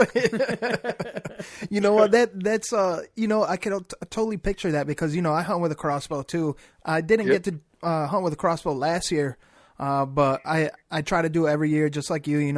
Change the implements, just like Trev too. We hunt with gun, primarily compound bow, and then we try to. Yes. I don't know about Trev, but I try to use a crossbow, and I could totally picture because I use a Camex and I pull it up, right? And shooting with a crossbow is a little different than like a compound bow because you're looking through a scope. So this way, when you pull the trigger, you don't necessarily see the kill shot all the time, but you're standing still, so to speak. So sometimes, because you don't want to like pull up or pull down trying to look to see if you hit it. So I could totally picture you saying something like that because I felt the same way before, thinking I missed, and then you just see it run off and pile up. You're like, oh, snap. Yeah. So, but I have to say this: it's how crossbows they do have a, they do shake a little bit. You know what I'm saying? Yeah. Compared to like shooting an AR or saying. Like when I'm a big varmint hunter. I'm a big predator hunter. Nice. And I've watched a lot of my kills through the scope. It's just discipline myself. Yeah. I watch a lot of kills, but it seems like when you're shooting a crossbow, it's different. Yeah, they definitely it's different because it's just I guess the recoil from it. Yeah. And you just don't actually see it through the scope. Yeah, that's dope, man. That's dope. Oh man. So what's been your like an oh shit moment that you've had while hunting? Not necessarily this year, but like you're just out in the elements and then just something caught you off guard, like, oh, snap, like you weren't prepared for it, so to speak. Ooh, I don't think I have any of them moments yet. I haven't had no moments yet. I'm hoping not to have some moments. I mean, bear hunting, yeah, bear hunting. I have to say, you know what? I'll have to say that in Canada. I was in Canada. I was bear hunting, and then I had a bear come up the tree on me, and Larry come into my feet. And that might be one scary moment right there. You know, I had a big boar too. It was a rut too. So what'd you end up doing? I was just trying to stay still as possible, and then I had to start kicking. Kicking it. I was hoping he wasn't going to swipe. That's what I was worried about. Yeah, I'll start kicking. I was like, buddy, I don't have to shoot you today. You know what I'm saying? I don't want to waste my tag on you today. I just got here today. It's the first day in, you know? And I'm like, this is crazy. But I mean, I can say, I mean, that might have been one of the scary, and that was one of the scariest moments. But I think I've had all my scary moments with bears, I think. That is crazy. Recovering bears, and they start surrounding you and stuff. Yeah. It seems that like a lot of people have those moments when they're out bear hunting for some reason. Like just something weird. Like who was it? Larry McCoy almost had the one come into the blind. I think it was. Oh, that's right. Yeah, I forgot about that story. They had made like a makeshift ground blind, and he almost had it come right into the makeshift ground blind.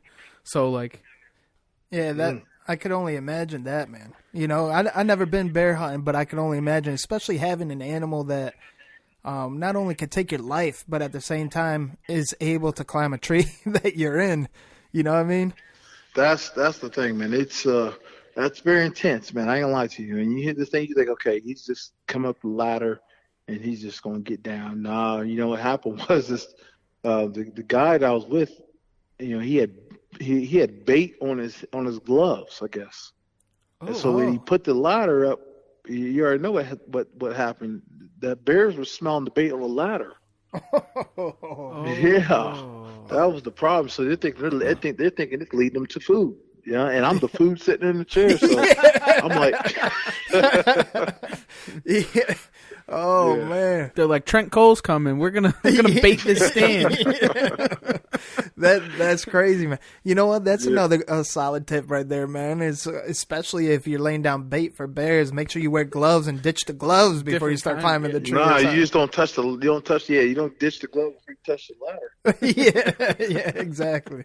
Oh man. So Trent, it's Christmas month. So what we like to do here for the podcast, for our listeners, to give back, because we're very blessed enough to have not only just the supporters and the following, but having folks like yourself come on, take the time out of your day and busy schedule to really lay down some knowledge and come on the show and bless us with your presence. So that being said, we've been doing giveaways all month, and we have another giveaway. Do you run insert-outsert systems on your arrows at all, or no? Insert-outsert? No, I don't. I think I don't. I think I might. Actually, I might. I think I might. Okay, because we're sponsored by Ethics Archery, which is an insert-outsert system. They have spinning inserts and what have you, and they want to give back to the listeners and supporters. So what they provided are 3 separate one-time use promo codes worth $50 each on their website. So we made a post to, tag some buddies, share it, the normal shebang. And we have 3 winners if you pick the numbers, because we had 149 submissions. Not everyone shared or followed the rules exactly, so I'm sorry if they, rules are rules. So if you didn't make it, you didn't make it. So what I'm going to ask you is to pick 3 numbers, 1 through 60, and that'll name off the submissions. And it'd be cool for a Christmas Eve show, because in real time this will be published on Christmas Eve at 12 p.m. Eastern. And what better way to announce the giveaways than Trent Cole being Santa Claus giving away the gifts? I'll be honored to do that. All right. So 3 numbers, 1 through 60. Yeah. So the numbers I'm going to pick? I'm gonna pick 22. Okay, hold on. Well, let's go one at a time. 22. Yeah. Okay, yeah, so I'm gonna pick number 22. I'm gonna pick. I'm gonna go with 40. 40. We'll go 40, and then I'm gonna go with 58. Oh, I wonder why. I wonder go why. with my jersey number. Come on. Gotta pick that number. I was waiting for it. I'm like, when's he gonna pick his jersey number? I'm like, it's coming. I know it is. All right. I'm just leading to the suspense. That's all. Yeah, there you go. All right, so number 22, the winner is off of Facebook, Tyler Frazier out of Ohio. Look at that. You got a little Ohio native. Ohio. We got a Ohio boy. There you go.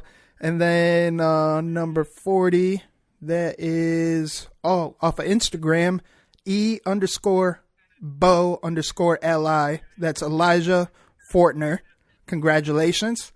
Congrats, Elijah. And number 58, another Facebook winner, Kevin Sikorsky. So we have 3 winners, Tyler Frazier, Elijah Fortner, and Kevin Sikorsky. Congratulations. Trent Cole just blessed you guys with a $50 promo code off of ethicsarchery.com. What better way to start Christmas Day with $50 gift certificate, man? Shit. That's pretty nice. That is pretty nice, man. Stuff. That's really good. Hey, I submitted too. Why wasn't my name on the list, Trev? Well, sorry. Oh, man. All right, so back to business, man. Back to business. How many deer you have down this year so far? As far as I've taken quite a few does, but as far as bucks, 4 bucks this year, man. 4 nice. Good bucks this year. Hell yeah! So I'm pretty proud about that, and still got a few. I got a few tags to fill here, and hopefully finish out Jersey, Maryland, and Texas, and maybe Delaware, maybe, but. Yeah, I got some tags to fill, and we're still at it. Hell yeah. And so you have 4 bucks. So you got the Illinois, the Ohio, and what, 2 East Coast ones? Yeah, I got Illinois, Ohio. I mean, I got Kentucky. Oh, Kentucky. I went that's from what Jersey, Yep, Kentucky. Yep. I went to Ohio and Illinois. Nice. So you mentioned Maryland, man. Maryland, are you going to give it a stab for Sika deer? Man, it's just I'm a very big whitetail fanatic, man. And it's just like hooked on whitetails. It's like almost like predator hunting. Like you get out and predator hunt. Depends on how big are you into predator hunting. And there's a lot of people that like to whitetail, and there's a lot of people like to get out here and there to predator hunt. But that's how it is. It's like if it's it's got to be the right situation and how I'm feeling. Like, okay, I'm gonna give it a shot. But I am so big into whitetail, man. I'm a whitetail fanatic. I just think that they're still the solid. This is the hardest big game animal to pursue, and because it's just they can survive in any environment. I mean, it's just they are the king of the kingdom, Yeah. No, I hear you. So, I mean, have you ever hunted Maryland before or no? Oh yeah, yes. So every year. So are you kind of going deep into the marshes, or you kind of right in the skirts of them, going into maybe pine thickets, or what's your strategy there? Depends on where I'm hunting at. More I'm an edge hunter. You know what I'm saying? Yeah. I'm an edge hunter. I'm a big believer that the deer stay in the woods. Right. You know what I'm saying? That's where they're gonna be at. And once you enter that woods, you know what I'm saying, there's a lot of different there's a lot of things that can go wrong when you enter a woods. You know what I'm saying? Them deer could be close. Depends on the season too. Depends on during the season too. They could be close to the food source, very close, bedding right on it. Depends on. You got to know your property. You got to know your farm. You got to know where your thickets are. You got to know where your deer are bedded. And if you got a farm that don't have thickets and stuff, you can create it if you're able to go in there and do some cutting, and drop some trees and let some light in there and let it tangle up and let it grow up in there. and you can create that, and then put a food plot on the edge of it, and have them deer get up right out of bed and walk right up to the food plot. Nice. But it's like I said, there's a lot of different variables that can happen when you enter that woods, and we don't like to touch. I don't like to enter the woods. I stay on the edge or especially in the early season. I do not go in. Nice. And the only time I really would push the issue of going in, when you start getting aggressive, it's the rut. Get in there in the rut. Get right in the middle of it if you want to. Nice. All right. So you mentioned you might be hunting Texas too, man. Yeah, Texas. I'd say that's hunting Texas, man. Has been. You want to talk about a fun hunt, man? Anybody get to hunt Texas, man? It's just like anything that comes by. I mean, you can kill hogs, the coyotes, to the deer. I mean, you can kill really good bucks down there. Like I said, there's a lot of stuff that you can hunt down there, and it's always been a great time down there. Every time I go down there to hunt, I mean, I've always had I hunt the River Bluff lot. I mean, hit the River Bluff and right there on the Red River, and up in North Texas. And man, what's so crazy about hunting them in Texas? I have to say this, there's times where it's been colder down there than it's been up where we're at. Really? I've been through some cold spells down there. I've been to where I come down there and it'd be 65, 70 degree weather. You can come in some shorts. Some guys come in some shorts. 3 days later, it'll be 20 degrees or 15 degrees. Damn. Yeah, 3 days later. I mean, we've had that 3 days later where we literally had to get up and leave because it was so cold. We weren't prepared for that drop in temperature. That's crazy, man. You would never think that out of Texas, too. Yeah, and then that was our first time going down there. We weren't ready for that. It was just like, we think it's going to be warm and you'll get some cold nights, but we was prepared for it. But no, not coming down there and it's just that's what happens in this late season. It's just the temperature could be 65, 70, else it could drop out very, very quick and drop drastically. So sweet, man. That's sweet. Yep. So what trade shows are you going to be hitting this coming 2020? ATA show and SHOT Show for now, and there's a couple other ones we might be looking forward to as well. And because we've added something, added a sector to BlitzTV. Everybody knows of us just outdoor hunting and pursuing big game of North America and other places as well outside North America. But now we're at BlitzTV Fishing. Oh, sweet! Yeah. So I haven't really announced it yet, but I'm gonna announce it here now. Just kind of put it out there. But we have at BlitzTV Fishing. We have some anglers around, local anglers that they've won quite a few tournaments, BFLs to and now you'll see us fishing the FLW series coming up here. You'll see three of us. You'll see three of us. You'll see three of us fishing the series, and if you ever, give us a honk if you see the boat, see our trucks and boats, because we'll have 3 trucks and 3 boats wrapped to a T and look like a rolling billboard down there. So you'll definitely see one of the BlitzTV crews running down the road up and down the East Coast and fishing tournaments as well. So we're pretty excited about that. Hell yeah, that's big news, man. Congratulations. Yeah. Congrats, man. That's awesome. Yeah. Hey, if you ever need a saltwater guy, you know the guy to call. All right. you talking to him right now, Trev over here. That's what he does for a living. Once we get to that, we'll get to the saltwater. Once we're taking the thing slow, and we're pretty excited about ourselves, and we're just more into the bass right now, but. Yes. There is a time where that's going to come, and it's going to come, and striped bass. You guys got some striped bass up there. I have to say that, man. You got you always have them up there. We always get the news of what's going on up that way. It seems like you guys always get them, and you guys got all the waterfowl too right now. Yep. Oh yeah. I was just out yesterday. We did a bunch of sea duck hunting. And that's the nice thing up here, man. Oh, I love sea ducking. Yeah, we did a 3-man limit of eiders, scoters, all 3 different subspecies of the scoters. And we were hoping to get an old squaw, but we didn't get none. So we almost got the big slam. thing of mine, old squaw. Yep. So, hell yeah, man.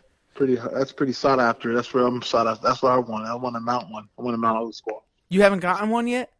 Nope, but I want to get one. Oh, I'll tell you what. It's one of my favorite, and we get a lot of oyster beds up here, so we absolutely are loaded with them up here. It is absolutely insane. Like, you can hunt every day and limit out by like 8 o'clock in the morning on old squaw. There's so many up here. Wow. Yeah, it's insane. So we get them here and there down here. You know what I'm saying? Down South Jersey area, central to South Jersey area. You guys get a lot of scoters, though, don't you? Scoters, yeah. But we'll get a little squaw here and there, you know. That's awesome. Yep. Nice, man. Nice. Damn, so Blitz TV's evolving, and that's really cool to hear, too, man. We always like to see good change, like you were saying, staying positive and offering something new, because there's so much to offer from the East Coast, so that's pretty dope, man. I'm excited to see that. That's going to be good. Yeah. Yep, so it's going to be, you'll see us up there, and the Cayuga and all that stuff, and with the BlitzTV Fishing thing, but like I said, we're pretty excited about the things that we're going on here. It's just, we're going to reach that. We're going to reach out to the anglers too, because anglers hunt too, and that's one thing that I don't see in the industry. A show a company that's doing fishing and hunting. A TV show. Yeah, hell yeah. But like I said, our show will be more hunting. It's still going to be hunting. That's what we do. Right. 98% of it, hunting, but you will see some early on in a lot of the early part of the show, you'll see some fishing there, here and there, and stuff. And like I said, it's with our social media pages and stuff. You'll see all that, and you can keep updated what's going on. But we love the hunt, and that's what we do. And we're glad to be hooking up with some guys like you guys that represent the East Coast as well. When it comes to archery, bow hunting, and just outdoors in general. Hell yeah, man. Well, we're fully East Coast, so it's nice to hear too, and we appreciate the kind words, man. I had a quick question, because you noticed. Yes, yeah. I noticed that you said you used that you don't necessarily use a lot of calls late season, but you do use a call. If you don't mind me asking, what is it okay to say which calls you use or what call you're using for instance? Yeah, I just use a regular grunt call. Oh, okay. Yeah, so you don't have no sponsor for that, right? No. All right, cool. No, not at all. Well, we're about to put you onto something that might catch your eye, man, because we have Nor'easter Game Calls as a sponsor, and it's like a 3-person operation, primarily pushed by one guy, Mark Buzzle, out of Maine. So he's fully East Coast too, man, and he hunts, fishes. He's just like us, man. But his calls that he puts out, man, are one of a kind. And I know, a lot of people say that all the time because they got to push their product. But, I mean, we have people reaching out like Hit Squad Outdoors, Tim Sylvia, the Maniac. I know Tim. Yeah. I just talked to Tim recently. Nice. Timmy's going to be at ATA too. And, he picked one up. And, of course, the Modern Assassin has got one. Tattooed in the Wilds got him. Yep. The boys out of Ohio got him. You know what I mean? So it's like... Yeah. It's one of those one-of-a-kind, and they're very unique because they're custom. So, I mean, if you're interested, we know a guy. Okay, yeah. I mean, from Doe Bleak to Swamp. The closest thing to how it is is trying to get the advantage, you know what I'm saying? And the closest thing to success. Yeah, exactly. This way you just take one call, and it's got them all. It's got from Doe Bleak to Swamp Buck, all in one call. Okay.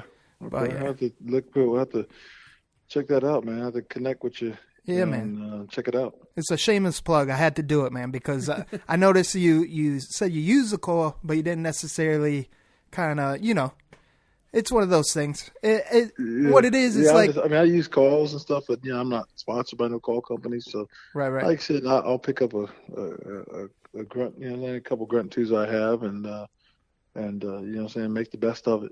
Right. Nothing wrong with that either, man. Whatever works. You could have the most custom one you ever seen. I mean, these things got cactus in them. They just came out with the new exotic series. It's got pine cones, wasp nest, frag grass, everything. Oh, wow. Moss. Oh, yeah. It's like custom to the custom. I mean, it's jewelry on your neck, but it also kills big bucks. So And we have proof on it on our page. So. Yeah. You know? It's cool. They work. It's just different, you know. It's just something. It's something new, you know. See, when we meet, you're gonna see, you know, I have gold earrings, a gold chain around my neck. Like, you're gonna, who the hell is this? Is D-Rock? Oh my God! Like, you know. Hey, I ain't gonna be looking at you like that. I'm gonna look at you like, what you killing? What you hunting at? What you hunting? Yeah. Well, that's what this game call is. It's the jewelry for the hunter. You know, you go into the woods, big pimping around your neck. It stands out. You know what I mean? Oh man, Cool J of hunting. Yeah, straight big up. old chain around your neck. Yeah. It's more like Mr. T, but. Oh man, that's crazy. Oh man, this is good. So cool, man. So you made it to Ninja Tip of the Day, Trent. So Trent Cole, what do you got for our listeners? Any really good outdoor advice or life hack in general, man? What do you got? I'll give you one for the outdoors. I'll tell you this. You know, the outdoors is, you gotta be very, very patient and about everything you do, and try to get a discipline on how you do things, and that takes practice, and practice will get you. You know how they say practice makes perfect. That is the truth. You know, you have to practice, and you know, and if you preach it, you should be practicing it. You know, and that's what I have to say as far as when it comes to outdoors. You know, patience, very patience, and discipline, and make sure that you're practicing as well. Life in general, I have to say this. You know, treat people how you want to be treated. You know. You know, treat people how you want to be treated, and take care of business, or business gonna take care of you. Amen. Just remember that. Well put. Well put, man. Well put. And I mean, shit, that's pretty much the approach that we like to take here at the East Coast Bowhunting Podcast. Is, you know, we do say what maybe some newcomers or someone that might be judgmental. We kind of sound corny at times because we always preach for the greater good, and we do preach unity, because I mean, if we don't start laying down that foundation, like you were talking about earlier, being that representative, a good role model, especially for the kids, being our future, is like. The kids right now are looking up to people like us, you know? Like, yes. I mean, Trev and I are a bunch of nobodies trying to be somebodies, but at the same time. But you can be an impact, you know what I'm saying? Exactly. Everybody can be impact. Don't matter what status you have, you're an impact every day to any kid you pass by, or any kid, because as soon as somebody set their eyes on you, remember they're watching you. Oh, yeah. Oh, yeah. In our example, you know, they may be listening, you know, because we're rated explicit. And I've had some parents reach out, because we do say it's rated explicit on purpose, because, you know, we cuss sometimes and we talk about some shit maybe we shouldn't be talking about. Yeah. But at the same time, it's real.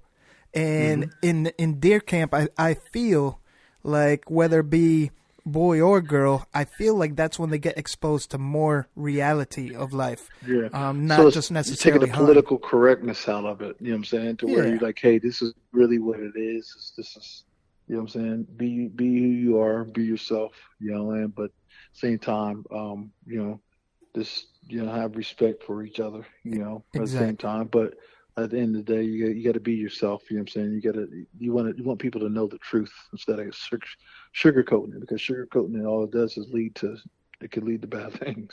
Exactly. Exactly. Yeah, you're a good spokesperson for us, Trent. You're going to have to do a couple commercials for us. I do stuff here and there. Everything's got a price, though, right? Now. Oh, man, that's funny. Oh, shit. Yeah. So, I mean, on the same retrospect, I mean, there's always so much positive in the world that there's, like you said earlier, not to quote you, where there's good, there's bad. So, I mean, that being said, you just gotta, you know what I'm saying? I have to say this. If you want to, you know, I tell people, you know, a lot of people I talk to, when I talk to kids and stuff, you know, when people ask, I was like, hey, you know, to kind of defend yourself against the bad things out there, man, you got to use common sense. You know what I'm saying? That is the best thing you got. The last thing you resort to is the common sense. And like I said, I've always been taught. You know what I'm saying? If it's, you know, what I'm saying, if it, you know, if it's a frog and it looks like a frog, you know what I'm saying, and it hops like a frog and it croaks like a frog, it's a dang frog.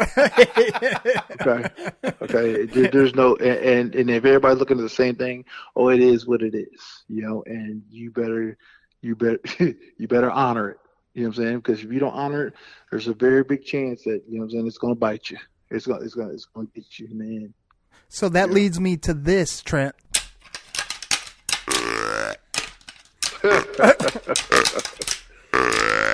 So Trent, that being said, what rattles your antlers, man? What gets under your skin? Because you're a very positive dude. I'm just curious. We're both curious. This what gets under my skin. I'm gonna tell you what gets under my skin, man.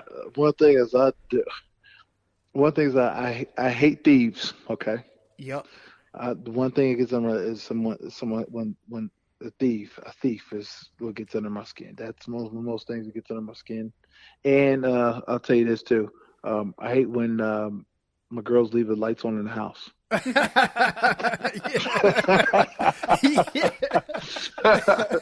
some real they have talk. lights on during daylight. It's daylight outside, and the lights are on in the house. It's like turn the light, or I'm going around and turn the lights off. It's funny. Like I go around and turn the lights off.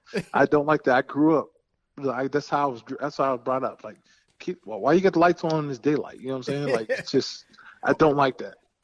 Open them blinds up. Yeah, open the windows. There's enough light in here. Why we need lights on in here? Like, you know, that's what I could relate there, man, because my 8-year-old boy, he you know, it's a day that I think it was a Saturday, I believe, or something like that, but we were sleeping in that morning nonetheless. And he wakes me up early, man. You know, us as hunters, like, we're always getting up early as it is. It's like, so when we get to sleep in, that's a blessing, right? And sleeping in for us, I mean, for us in the household, it's like probably like 8 o'clock. That's sleeping in. This boy's waking me up at 6:30. Dad, the light switch in the bathroom don't work. I'm like, go open the blinds. You know, it's like, how you gonna wake me up for that? Oh man. Oh, you teach you to use common sense. It's like, open the blinds. Yeah. So I like I said, I come in the house, man, and I'm talking about it could be 12 when I come from a lunch break or something from the farm or something. I come in, I walk in the house, y'all.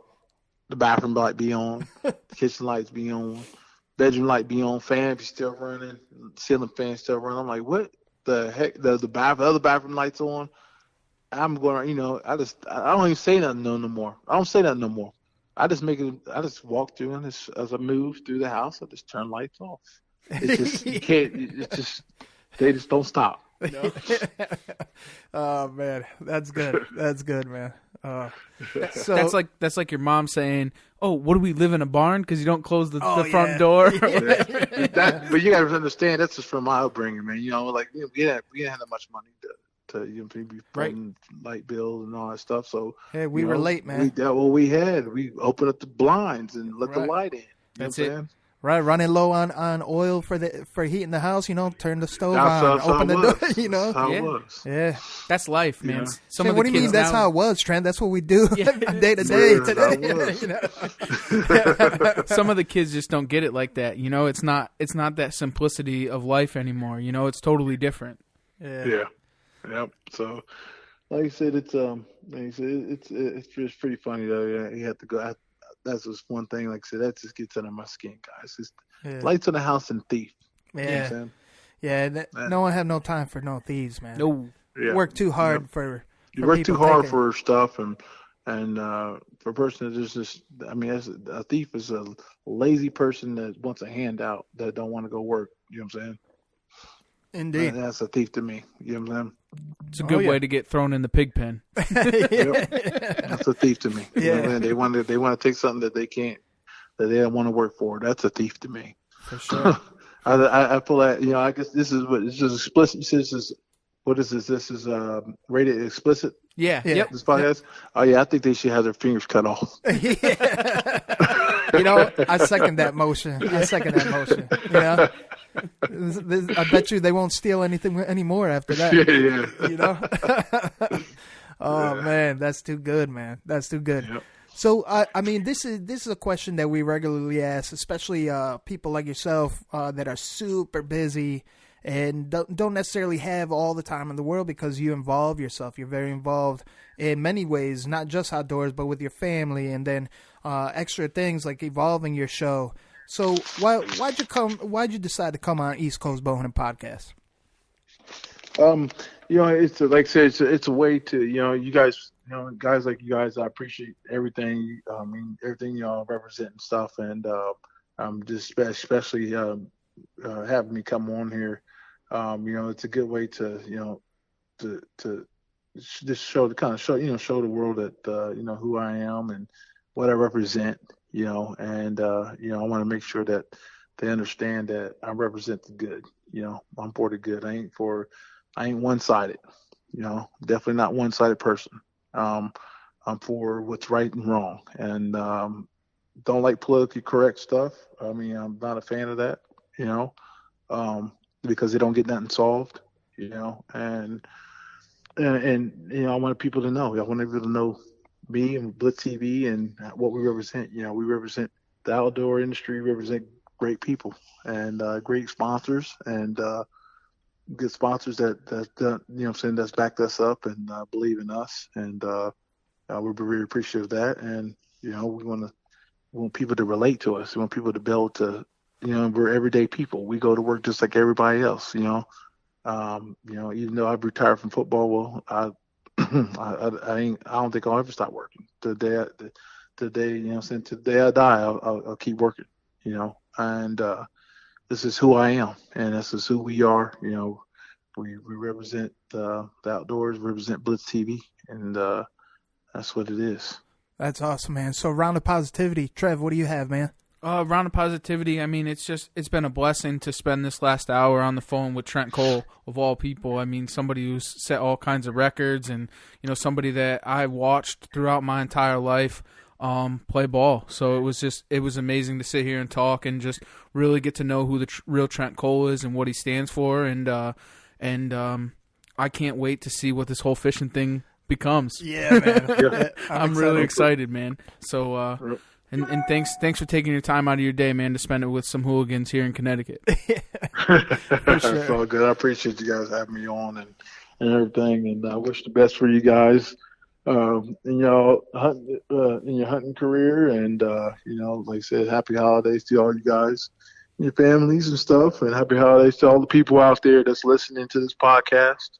And like I said, you're going to tell them, I'm going to tell them. Make sure you tune in.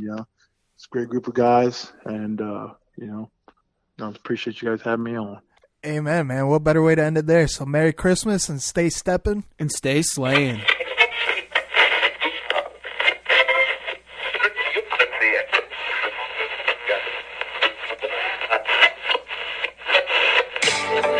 never had Tickamani eyes, and I'll never kill a Boone and Crockett. I try to let a few does walk. But that freezer runs low, I gotta stock it. These scrub bugs got no mask, darn sure no drop times. But this chili has deer burger in it tonight. Dude, where did this podcast go? Straight to hell. Yeah, speaking of hell, check out East Coast Bowhunting Podcast. We keep it real on East Coast. First of all, I'm addicted to the show. I like that. That's cool. Whole hunt, you live it, you breathe it. It's a whole different world. Just East Coast has a little bit more of an edge and a grind. It's a fantastic thing. You guys are fucking awesome.